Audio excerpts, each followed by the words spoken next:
Welcome to Study Leaks Academy. আজিৰ এই ভিডিঅ'ত মই আলোচনা কৰিম HS ছেকেণ্ড ইয়াৰৰ স্বদেশ অধ্যয়ন কিতাপখনৰ 2020 বৰ্ষৰ পৰা 2024 বৰ্ষলৈ মানে 2020 ৰ পৰা 2024 লৈকে অহা MCQৰ বিষয়ে।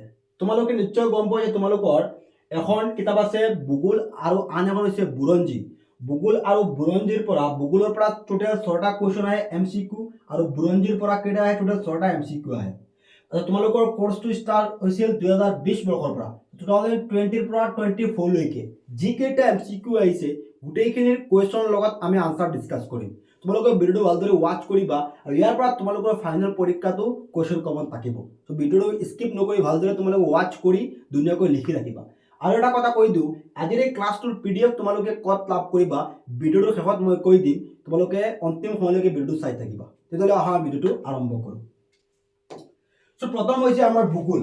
ভূগোলৰ 2020 বৰ্ষত অহা MCQবোৰ হৈছে নাম্বাৰ 1, মই অলপ আঁতৰি দিছোঁ তোমালোকে যাতে দেখাত সুবিধা হয়। ব্ৰহ্মপুত্ৰৰ মুঠ অৱবাহিকাৰ কিমান শতাংশ ভাৰতবৰ্ষৰ পৰিসীমাৰ ভিতৰত পৰিছে? সো ইয়াত মই আনসাৰ লিখা নাই, অলপ সময় তুমি নিজে চিন্তা কৰা কোনটো আনসাৰ হ'ব। সো ইয়াৰ শুদ্ধ উত্তৰটো হ'ব 33.6%।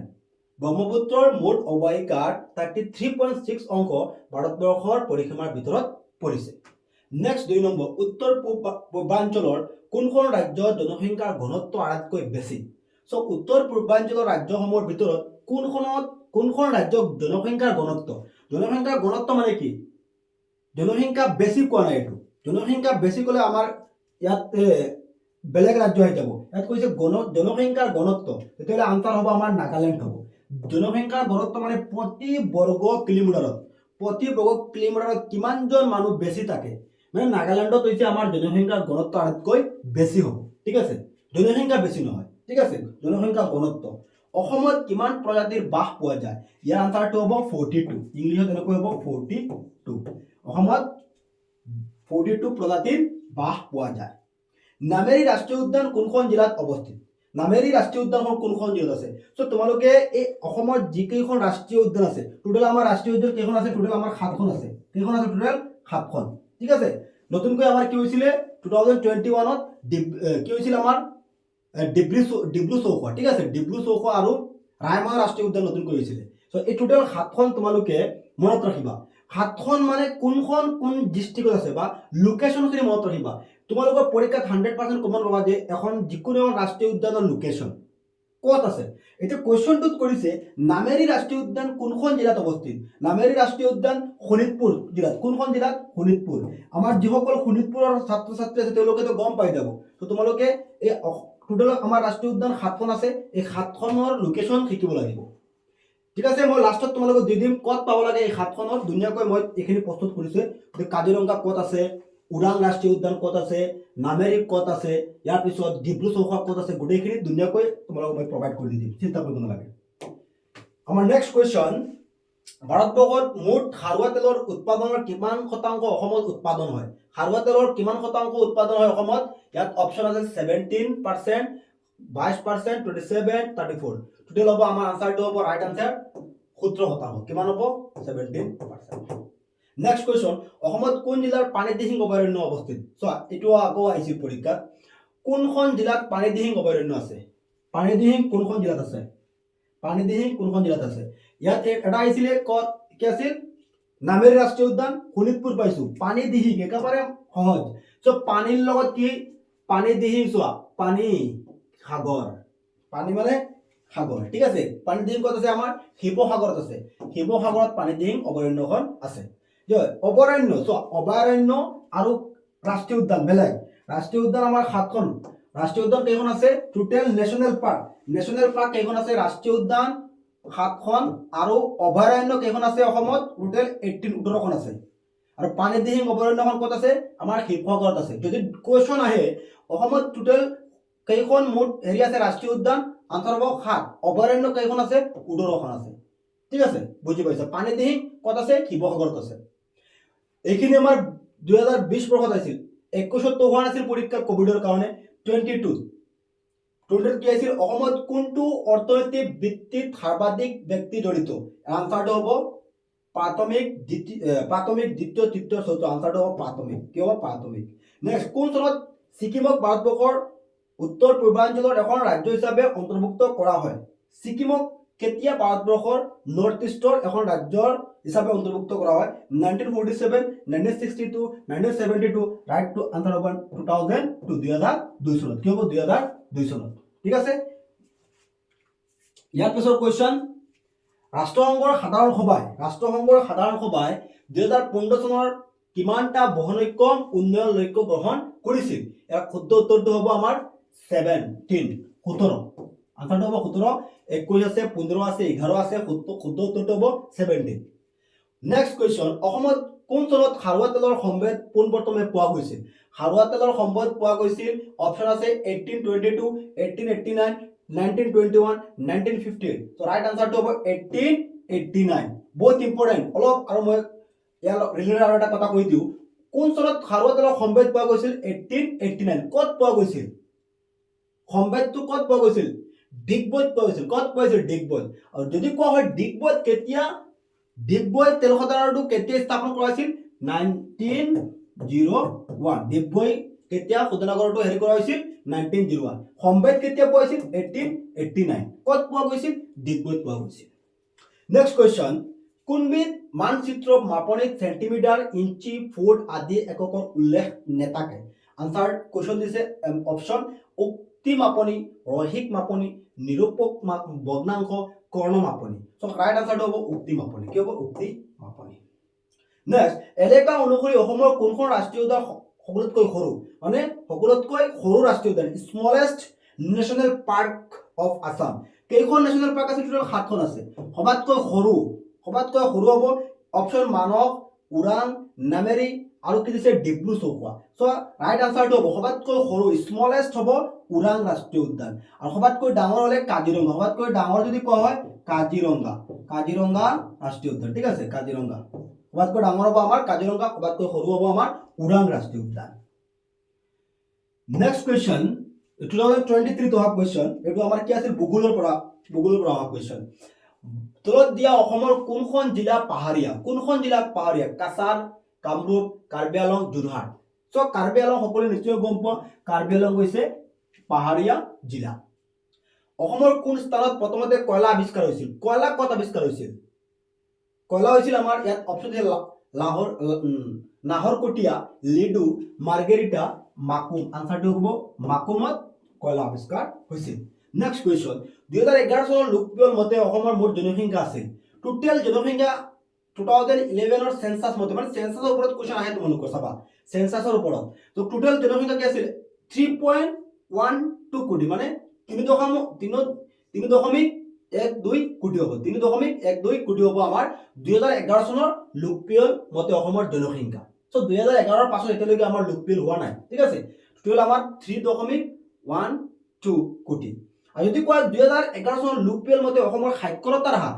কি আছিল সাক্ষৰতাৰ হাৰ যদি কয় মনত ৰাখিবা এইটো হ'ব আমাৰ সাক্ষৰতাৰ হাৰ 72.2 সাক্ষৰতাৰ হাৰ ঠিক আছে সাক্ষৰতাৰ হাৰ হ'ব 72.2 আৰু যদি কয় টোটেল জনসংখ্যা পপুলেশন 3.12 কোটি 2011 চনৰ সেন্সাস মতে নেক্সট কোৱেশ্চন উত্তৰ পূব ভাৰতৰ কোন অংশ চুনশিল পোৱা যায় চুনশিল ক'ত পোৱা যায় অপচন দিছে কাৰ্বি আংলং মিজোৰাম বৰাক উপত্যকা আৰু গুৱাহাটী কাৰেক্ট আনসাৰ হ'ব কাৰ্বি আংলং নেক্সট কোৱেশ্চন অসমত কেই প্ৰকাৰৰ মাটি পোৱা যায় কেই প্ৰকাৰ পোৱা যায় 4 প্ৰকাৰ আনসাৰ কি হ'ব ইয়াত অপচন দিছে 4 5 2 আৰু 1 আনসাৰ হ'ব কি 4 প্ৰকাৰৰ মাটি পোৱা যায় 4 ইয়াত দিয়া আছে আনসাৰ এইটো তো বুজি পাইছা নিশ্চয় 2023 অহা কোৱেশ্চন নেক্সট 20 আৰু এটা বাকি আছে আমাৰ 23 অহা কোৱেশ্চন ভূগোল বিজ্ঞানত ব্যৱহাৰ হোৱা প্ৰধান আহিলা ডেশ বুলি কোৱা হয় খালি তাই পুৰ কৰিবলৈ আহিছিল ইয়াৰ আনসাৰটো হ'ব মানচিত্ৰ কি হ'ব মানচিত্ৰ ভূগোল বিজ্ঞানত ব্যৱহাৰ কৰা প্ৰধান আহিলা মানচিত্ৰ বোলে নেক্সট কোৱেশ্চন 2024 অহা 2011 চনৰ লোকপিয়ল মতে অসমৰ সাক্ষৰতাৰ হাৰ সো ইয়াত ৰিপিট হৈ গৈছে সাক্ষৰতাৰ হাৰ অসমৰ সাক্ষৰতাৰ হাৰ খালি তাই দিছে অসমৰ সাক্ষৰতাৰ হাৰ ডেশ ঠিক আছে 2011 চনৰ একৰ্ডিং টু 2011 সেন্সাস 2011 চনৰ লোকপিয়ল মতে অসমৰ সাক্ষৰতাৰ হাৰ অলৰেডি মই তোমালোকক কৈছিলো কি আছিল 72.2 ইয়াত মই অলৰেডি কৈ দিছিলো ইয়াত আনসাৰটো ইয়াত 72.2 আনসাৰ কি হ'ব এইটো 70 সাক্ষৰতাৰ হাৰ কি হ'ব 72.2 2011 চনৰ অসমৰ লোকপিয়ল মতে সাক্ষৰতাৰ হাৰ অসমৰ নেক্সট অসমৰ জলবায়ু কোন প্ৰকাৰৰ অসমৰ জলবায়ু কোন প্ৰকাৰৰ ইয়াত দিছে সেমেকা উপক্ৰান্তীয় ক্ৰান্তীয় শুকান গৰম আৰু সেমেকা কাৰেক্ট আনসাৰটো তোমালোকৰ হ'ব এইটো ক্ৰান্তীয় ঠিক আছে নেক্সট কোৱেশ্চন উপগ্ৰহৰ পৰা প্ৰাপ্ত তথ্য অনুসৰি অসমত বনাবৃত্তৰ টাই 17% 27% 21% 37% কাৰেক্ট আনসাৰ হ'ব 37% কাৰেক্ট আনসাৰ কি হ'ব 37% উপগ্ৰহৰ পৰা প্ৰাপ্ত তথ্য অনুসৰি অসমৰ বনাবৃত্তৰ টাই হৈছে 37% নেক্সট কোৱেশ্চন এইখিনি আমাৰ কি হেৰি আছিলে এইখিনি আমাৰ ভূগোলৰ আছিলে ঠিক আছে এইখিনি লৈকে 21 লৈকে আমাৰ ভূগোলৰ আছিলে ইয়াত চোৱা 24 ত মই তিনিটা দিছো আহে কেইটা টোটাল 6টা আহে আৰু তিনিটা ক'ত গ'ল আৰু তিনিটা মানে তাৰ পৰা আহি গৈছিলে প্ৰিভিয়াছ ইয়াৰৰ পৰা আকৌ ৰিপিট কৰিছিল মই সেই কাৰণে দিয়া নাই ঠিক আছে মানে ইয়াৰ পৰা তোমালোকে ফাইনাল পৰীক্ষা ৰিপিট কৰে কোৱেশ্চনবোৰ ঠিক আছে এতিয়া আমাৰ বুৰঞ্জীৰ পৰা 2022 আৰু 20 ৰ কোৱেশ্চন 2020 ৰ কোৱেশ্চন লাষ্টত থাকিব লাষ্টত ডিসকাস কৰিম আগতে 22 আহি গৈছে ইয়াত ঠিক আছে বুৰঞ্জী প্ৰথম কোৱেশ্চন ইংৰাজৰ বিৰুদ্ধে ভাৰতবৰ্ষ কোন চনত সিপাহী বিদ্ৰোহ সংঘটিত হৈছিল সিপাহী বিদ্ৰোহ কেতিয়া হৈছিল ইয়াত অপচন আছে 1757 1857 1901 1957 আৰু কাৰেক্ট আনসাৰ হ'ব 1857 যদি এনেকৈ কোৱেশ্চন আহি যায় সিপাহী বিদ্ৰোহ সময়ত অসমৰ সিপাহী বিদ্ৰোহৰ নেতৃত্ব কোন আছিল অসমৰ সিপাহী বিদ্ৰোহৰ নেতৃত্ব কোন দিছিল আনসাৰ মতে এবাৰ মনিৰাম দেৱান হ'ব কোন হ'ব মনিৰাম দেৱান হ'ব নেক্সট কোৱেশ্চন অসমত কোনে চাহ আৱিষ্কাৰ কৰিছিল সব অসমত চাহ আৱিষ্কাৰ CS Bruce Robert Bruce Krishnaram Nyayabagish David Scott আনসাৰ হ'ব ৰবাৰ্ট ব্ৰুচ অমর শাহ কোনে আবিষ্কার করেছিল রবার্ট ব্রুসে কেতিয়া যদি আহে কেতিয়া অমর শাহ রবার্ট ব্রুসে 1823 রবার্ট ব্রুসে কেতিয়া করেছিল 1823 ধর্মীয় সম্প্রদায় বিষ্ণয় সকলৰ আবাসভূমি হল উত্তৰাখণ্ড কেৰেলা থৰ মৰুভূমিৰ পশ্চিম ভাগ হিমাচল প্ৰদেশৰ উত্তৰ ভাগ সো আনসাৰটো হ'ব থৰ মৰুভূমিৰ পশ্চিম ভাগ মনত ৰাখিবা নেক্সট কোৱেশ্চন ভাৰতবৰ্ষৰ কোনখন ৰাজ্যত চিপকো আন্দোলন আৰম্ভ হৈছিল চিপকো আন্দোলন কোনখন ৰাজ্যত হৈছিল ৰাজস্থান উত্তৰাখণ্ড কেৰেলা বিহাৰ সকলোৱে যদি গম পায় এইটো হ'ব আমাৰ উত্তৰাখণ্ডত চিপকো আন্দোলন হৈছিল নেক্সট কোৱেশ্চন কোন চনত নগাঁৱৰ ফুলগুৰি কৃষকসকলে ব্ৰিটিছৰ খাজনা নীতিৰ বিৰুদ্ধে বিদ্ৰোহৰ সূচনা কৰিছিল 1828 1857 1861 1894 সো ফুলগুৰি বিদ্ৰোহ এটো বহুত ইম্পৰ্টেন্ট ফুলগুৰি বিদ্ৰোহ হৈছিল আমাৰ 1861 ত কি হৈছিল 1861 ত সো 1828 ত কি হৈছিল 1828 ত ব্ৰিটিছৰ বিৰুদ্ধে অসমত প্ৰথম গুমদৰ কৰি বিদ্ৰোহ কৰিছিল নহয় 1828 ত ঠিক আছে 1857 ত কি হৈছিল 1857 ত আমাৰ কি হৈছিল সিপাহী বিদ্ৰোহ হৈছিল 1894 ত কি হৈছিল পতুৰুকাডৰ বিদ্ৰোহ হৈছিল আকৌ কোৱেশ্চন আহিব পাৰে যে পতুৰুকাডৰ বিদ্ৰোহ কেতিয়া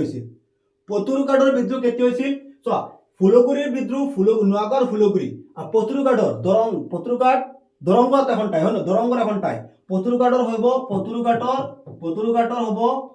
পতুৰুকাডৰ এইটো হ'ব 18 পতুৰুকাডৰ বিদ্ৰোহ 1894 ফুলগুৰিৰ বিদ্ৰোহ 1861 সিপাহী বিদ্ৰোহ 1857 ঠিক আছে 1821 ত কোনে বিদ্ৰোহ কৰিছিল গুমদৰ কোৰৰ বিদ্ৰোহ 1828 নিশ্চয় ক্লিয়াৰ হৈছে নগাঁৱৰ ফুলগুৰি বিদ্ৰোহ 1861 আহিব আকৌ যে পতুৰুকাডৰ বিদ্ৰোহ আহে 1894 পতুৰুকাড কোনখন ডিস্ট্ৰিক্টৰ এখন ঠাই দৰং জিলা আৰু ফুলগুৰি কোনখন ডিস্ট্ৰিক্টৰ নগাঁও জিলা ঠিক আছে নিশ্চয় ক্লিয়াৰ বুজি পাইছা ওকে নেক্সট কোনখন পুথিত অসমক পলুপোহা দেশ বুলি কৈছিল কোনখন পুথিত কৈছিল ৰামায়ণ অলৰেডি এটা আনসাৰ আহি গৈছে ৰামায়ণ নেক্সট কোন চনত ইংৰাজৰ বিৰুদ্ধে ভাৰতৰ সিপাহী বিদ্ৰোহ সংঘটিত হৈছিল অলৰেডি মই কৈ দিছো সিপাহী বিদ্ৰোহ কেতিয়া হৈছিল 1857 নেক্সট কোৱেশ্চন অসমৰ প্ৰথম চাহ কোম্পানীটোৰ নাম কি আছিল অসমৰ প্ৰথম চাহ কোম্পানীটো হ'ব অসম চাহ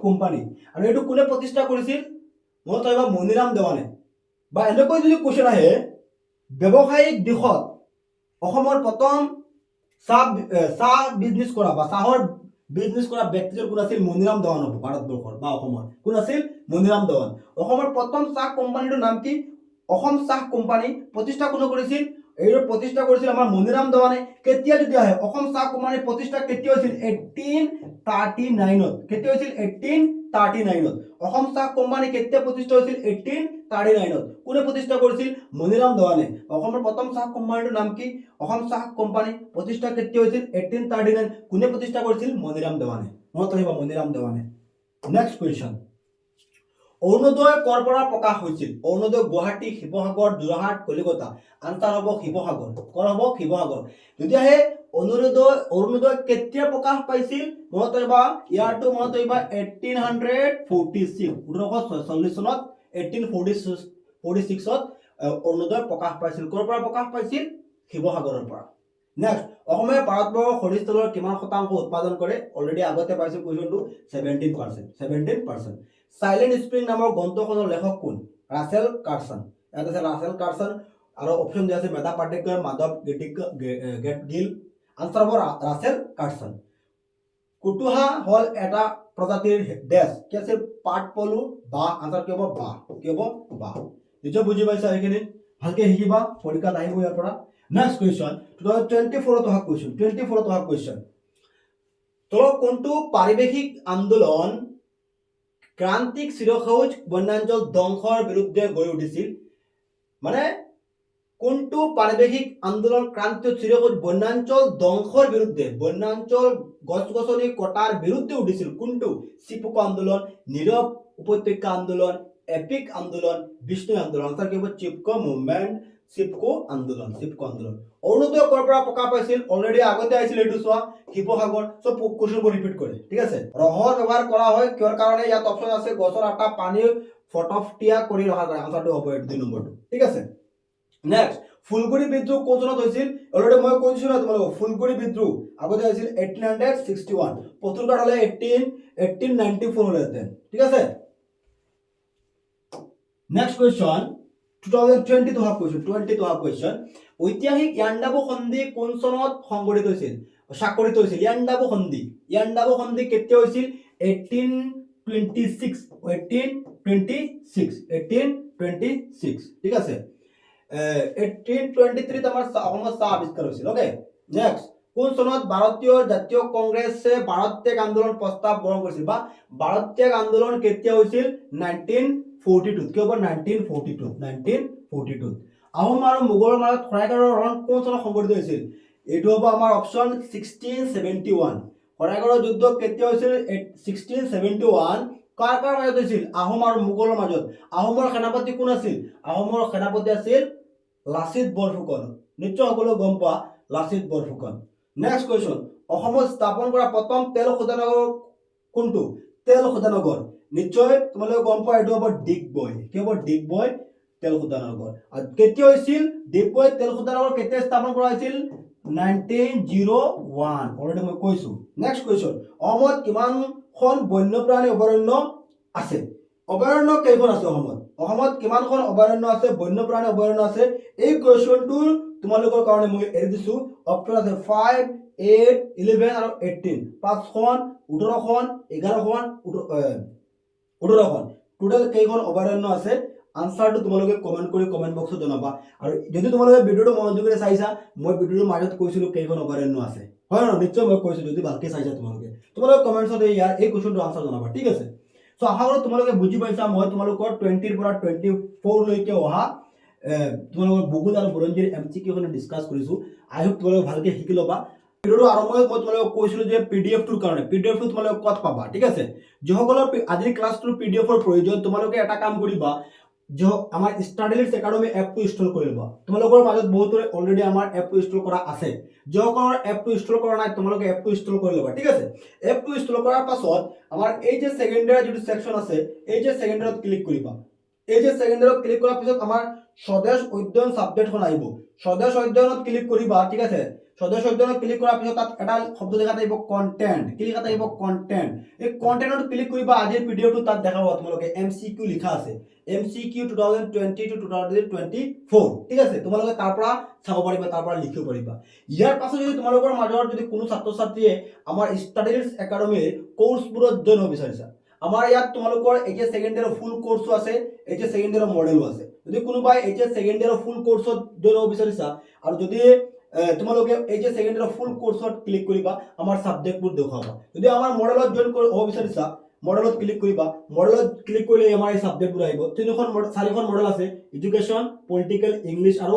আসামিজ তো most important question with answer দিয়া আছে আমাৰ মডেলত প্ৰশ্নৰ লগত আনসাৰ দিয়া আছে আৰু মডেলবোৰৰ পৰা আমি দেখা পাইছো প্ৰায় পৰীক্ষাত 90% কমন আহে যোৱা বছৰ আমি মডেল দিছিলো ইয়াৰ পৰা কমন আহিছিল তো যদি তোমালোকৰ এইখিনি গাইডৰ প্ৰয়োজন আমাৰ ষ্টাডিজ একাডেমী এপটো ইনষ্টল কৰি আমাৰ মডেলবোৰত তোমালোকে জইন হ'ব পাৰিবা আৰু এইটো ভিডিঅ'ৰ ডেসক্ৰিপচনত আমাৰ ষ্টাডিজ একাডেমী এপৰ লিংক থাকিব আৰু হোৱাটছআপ গ্ৰুপৰ লিংক থাকিব তোমালোকে আমাৰ হোৱাটছআপ গ্ৰুপতো জইন হৈ যাবা এপটো ইনষ্টল কৰি ল'বা আৰু মডেল কুৱেশ্যন পেপাৰৰ বিষয়ে তোমালোকে আৰু সবিশেষ জানিবলৈ হ'লে স্ক্ৰীনত আমাৰ নাম্বাৰ দিয়া আছে মডেল পেপাৰবোৰত তোমালোকে জইন হওঁতে কিবা অসুবিধা হ'লে স্ক্ৰীনত নাম্বাৰ আছে তোমালোকে আমাৰ লগত যোগাযোগ কৰিব পাৰিবা thank you for watching the video' all the best